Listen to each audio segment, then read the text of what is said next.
sementara di negara lain ada overseas territory yang saya sebut tadi, ya, tanpa batasan suku bangsa, kita malah terbalik, yang udah di dalam malah keluar. Gitu kan? Jadi jangan sampai ya kepada pimpinan nasional, entah pimpinan agama, misalnya di NU. Saya pun sampai kaget ya NU mengkritik Panji Gumilang ya dengan mengeluarkan fatwa haram NU Jabar ya.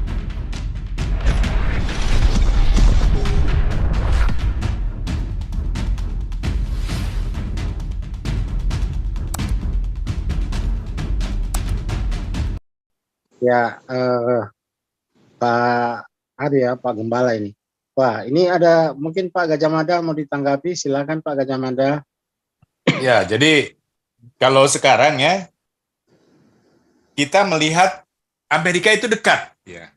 Kenapa? Guam itu Amerika, yang namanya disebut US Overseas Territory. Begitu juga Inggris ya. British Territory, Overseas Territory. Begitu juga Perancis. Dan itu orang-orang Pasifik atau orang Melanesia banyak di menjadi wilayah-wilayah Amerika, wilayah US Overseas, British Overseas atau Perancis Overseas. Nah, jadi saya mau berkomentar tadi yang bagaimana diskriminasi itu ya.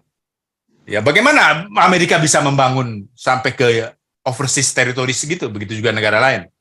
Ya, karena di sana ada undang-undang.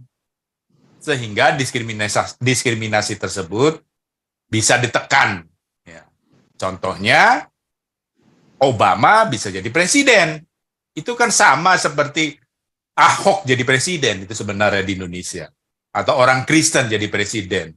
Tapi kok kita ngerasanya, mindset kita ngerasanya, kok ketika PDIP ngomong, oh Israel, anti terhadap Israel. Kalau saya sih ngedengarnya kayak anti terhadap kafir loh. Jadi anti terhadap Israel dengan anti kafir itu sama-sama ideologi kadrun. Walaupun buat saya, Muslim itu sebenarnya kafir, kalau menurut Alkitab. Ya. Nah jadi ini bahaya Indonesia kalau diarahkan seperti itu. Atau mungkin saya paling nggak pernah lah kritik Megawati baru sekarang ya, selama puluhan tahun, 40 tahun lebih ya, itu baru kritik Megawati sekarang karena memang contoh Sipadan Ligitan lepas, apa tidak mengapa presiden di zaman Megawati loh, kok dia nggak tahu ya, penasihat hukumnya nggak tahu bisa kalah hanya gara-gara ya. Inggris pernah mencatat ada burung di Sipadan Ligitan, hanya pernah gara-gara itu. Bahwa seolah-olah sudah ada Malaysia itu, atau Malaysia sebagai jajahan Inggris, ngurusin Pulau Sipadan dan Ligitan. Kenapa kita perang aja? Mungkin sampai sekarang aja, jangan-jangan Sipadan Ligitan itu masih punya kita. Nggak perlu dibawa ke Mahkamah Internasional.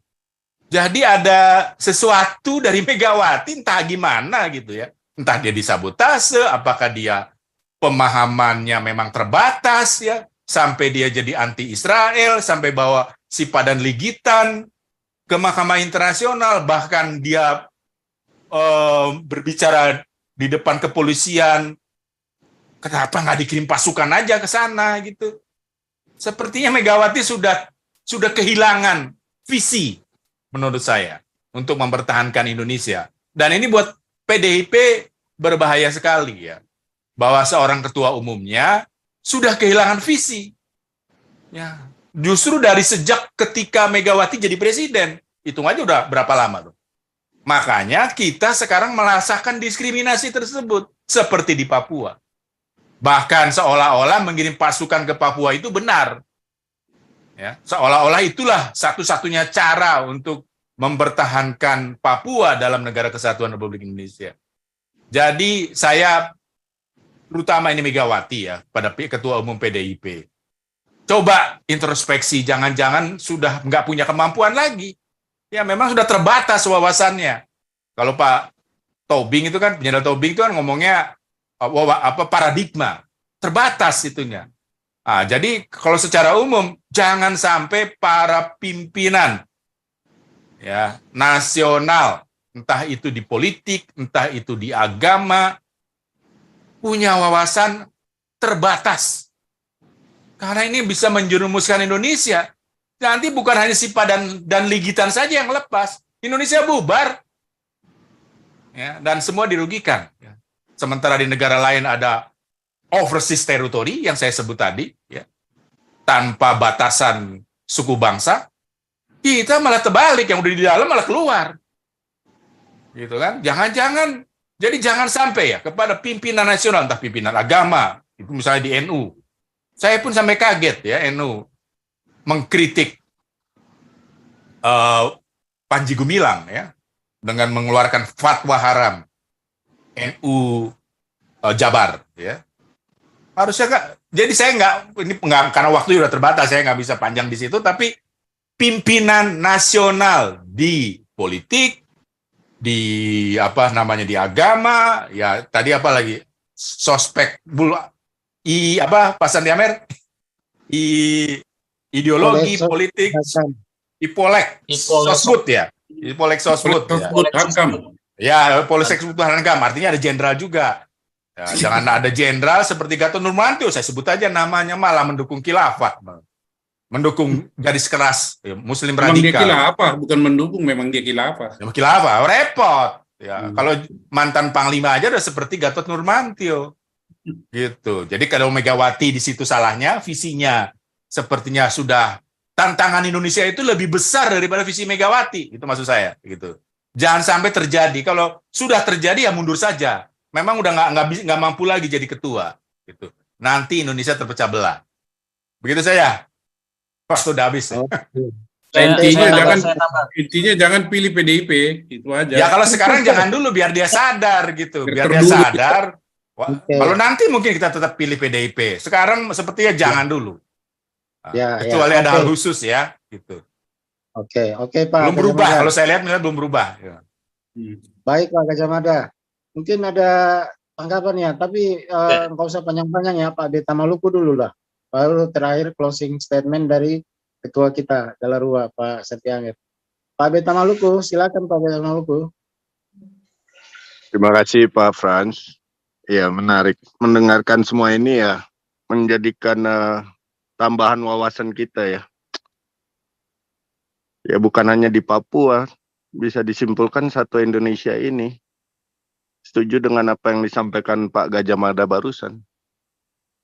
Apabila tidak elit ini, ya kita langsung tunjuk mukanya lah, ketum PDIP. Wawasannya masih sempit seperti itu, ya dia sendiri yang jadi trigger menghancurkan Indonesia artinya. Hanya melihat sempit dari pandangannya sendiri yang tidak melihat kondisi real yang terjadi ya. Ya, bagaimana rakyat jadi cerdas saja lah, secara khusus rakyat Papua, untuk jangan diam, memperjuangkan haknya ya. Ya, Indonesia jadi berkesan jadi penjajah sudah. Kalau kita dengar semuanya ini ya benar juga ya.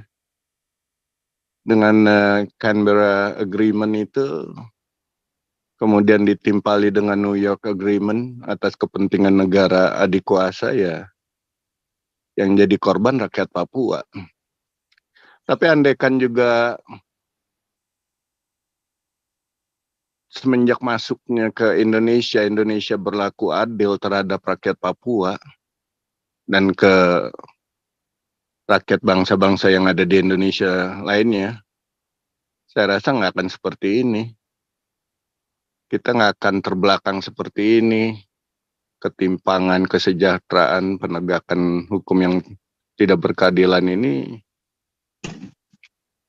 membuat kita jadi tanda tanya besar ini. Nah, pemahaman dan pengetahuan yang telah disampaikan paling tidak bisa membuka kita punya wawasan lah, berpikir. Udah nggak bisa dibilang salah benar atau bagaimana, berpihak enggak, ini fakta kok. Begitu Pak Frans, terima kasih. izin Tambah sedikit tambah Pak sedikit. Frans, bolehkah? Oh ya, Ya, silakan Pak boleh Mat. boleh. Pak Mat. Ya, Ya, jadi Pak Mat, silakan. begini ya Bapak ya, di dalam kondisi Indonesia ini, dengan rasa hormat saya kepada Bapak Gajah Mada yang memakai nama ini dalam konteks sejarah, pastinya kita membaca sejarah bahwa pada zaman Majapahit itu sudah sampai ke Papua dan sebagainya. Sejarah Indonesia ini benar-benar perlu koreksi besar, Pak. Bulan lalu bicara tentang Patimura. Di situ saya coba tanya kepada kawan-kawan yang berbicara itu, Patimura itu pahlawan Indonesia atau pahlawan Maluku? Oh, Indonesia. Tahun berapa SK-nya dikeluarkan? 1972. Tahun berapa Patimura itu mati, digantung? 1817, Desember 1817. Pada waktu Patimura mati digantung, jangankan Indonesia sebagai negara, Indonesia sebagai nama saja belum ada. Nama Indonesia itu baru diidekan oleh Earl tahun 1850. Nama Indos Nesos menjadi Indonesia melalui beberapa proses beberapa tahun kemudian. Patimura adalah pejuang untuk Maluku, bukan untuk Indonesia. Kenapa dia perlu diangkat menjadi pahlawan Indonesia? Supaya terkesan Indonesia ini sudah ada ratusan tahun yang lalu.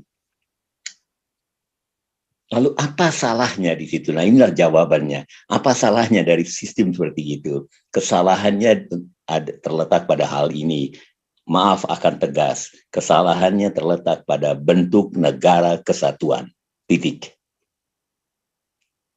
Kelemahan utama di daerah masing-masing, kita di daerah-daerah kita masing-masing adalah kita di daerah tidak punya kewenangan yang cukup luas untuk mengatur diri sendiri. Seluruhnya diatur oleh Jakarta. Apa yang Jakarta atur itu harus berlaku dari Sabang, Merauke, Miangas, Rote.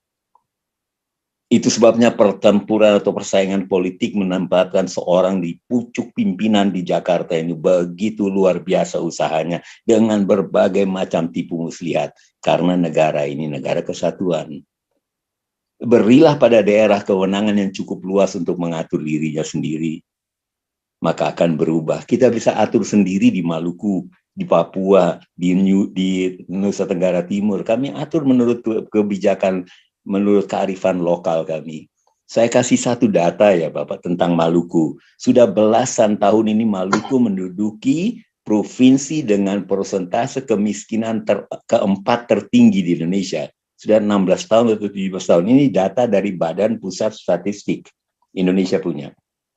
Maluku, provinsi dengan persentase tingkat kemiskinan penduduk keempat tertinggi di Indonesia. Siapa juara satunya? Papua, Pak. Juara duanya Papua Barat. Juara tiga kemiskinannya Nusa Tenggara Timur. Juara empat Pak Maluku. Ini semua daerah daerah kaya raya dengan sumber daya alam. Mengapa demikian? Karena seluruh kekayaan sumber daya alam itu tidak bisa dinikmati oleh daerah. Semua diatur Jakarta. Saya ambil satu contoh saja. Ikan di Maluku yang luar biasa banyaknya. 37% kalau saya tidak salah baca, dari kebutuhan ikan nasional itu dari Laut Aru. Banyak sekali. Tapi pemerintah daerah Maluku hanya boleh mengusahakan ekonominya bidang perikanan hanya paling jauh 25 km dari bibir pantai. Itu haknya. Karena negara kesatuan lebih jauh dari itu, Jakarta yang punya. Jakarta kirim orang-orangnya untuk mengambil ikan itu dan memperdagangkannya tanpa membaginya kepada orang Maluku. 25 km, 12 mil laut Pak, dari bibir pantai. Ada ikan apa di situ? Kecil-kecil, yang gede-gede, yang mahal-mahal itu ratusan kilometer. Harap diingat, luas Maluku itu 600.000 kilometer persegi dengan hampir 500 ribuan itu laut. Banyak sekali di situ kekayaannya. Tidak bisa diberdayakan karena dibatasi oleh regulasi. Regulasi itu lahir karena ini adalah negara kesatuan pusat yang menetapkan seluruhnya. Maka seandainya wilayah itu bisa memiliki kewenangan yang lebih luas, Maluku bisa mengatur sendiri kekayaannya, Masela yang ada dengan gas yang luar biasa, 25 blok migas, ikan yang luar biasa di laut bisa diatur sendiri, Maluku bisa kaya raya dan memberinya kepada Jakarta sebagai sebagian sumbangan pada federal. Artinya, rubahlah negara ini menjadi bentuk negara federal, jangan negara kesatuan. Kalau negara kesatuan, daerah akan hilang, akan parah. Segalanya, bukan hanya ekonomi, intervensi, bahkan juga agama. Kalau tadi, kalau sudah dikirim dari Jakarta, di Papua itu yang dikirim dari Jakarta kan, berarti orang-orang dari sini yang dikirim dengan kekuatan keuangan, menguasai daerah, mengkhilafakan daerah-daerah tertentu. Daerah tidak bisa mengatakan tidak bisa. Kalau kami punya wewenang, masing-masing punya wewenang yang cukup besar untuk mengatakan yes or no terhadap Jakarta, ceritanya lain. Jadi kata kuncinya, masalah baik di Indonesia ini bukan terletak pada satu ini. Percaya apa tidak? Terletak pada bentuk negara kesatuan. Itu yang harus dirubah.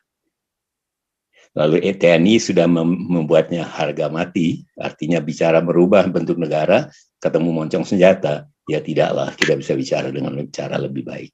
Demikian Bapak, Ibu, atau kalau ada Ibu, sorry. Terima kasih. Baik, terima kasih Pak Max. Ya Pak Santi Amir.